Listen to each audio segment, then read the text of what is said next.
Let's create this taupe smoky eye together using all SAOI Cosmetics brushes. For the past 2 years, I've been creating an eye look for my followers who celebrate Eid. This year, since I have my brand and blog, I wanted to create this longer tutorial as inspiration for the celebrations ahead. So to start, I'm applying a matte taupe eyeshadow with our S07 brush just above the crease of my eye towards my brow bone. I'm then taking our S05 brush with a deep brown eyeshadow and applying this to the outer corner of my lid.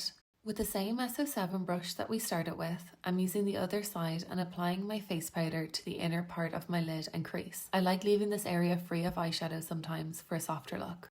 To add some shimmer to the look, I'm applying a metallic taupe eyeshadow to the centre of my lid. Using our S03 brush is perfect for this as it precisely applies between the matte cream and the smoky brown.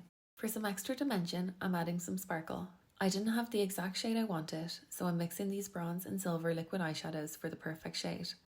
To begin the smoky wing, I'm using our super thin S01 brush with some black gel liner. I'm placing my brush flat to the inner corner of my eye and dragging it back towards the outer corner. Then for the wing, I'm using the tip of my brush to create a line from the outer corner towards my crease. I'm messily connecting the two sections before quickly going in with my S03 brush to smudge the liner before it sets. When that's done, I'm taking the same S03 with some of the deep brown eyeshadow that we used earlier to fade the wing nicely into the eyeshadow.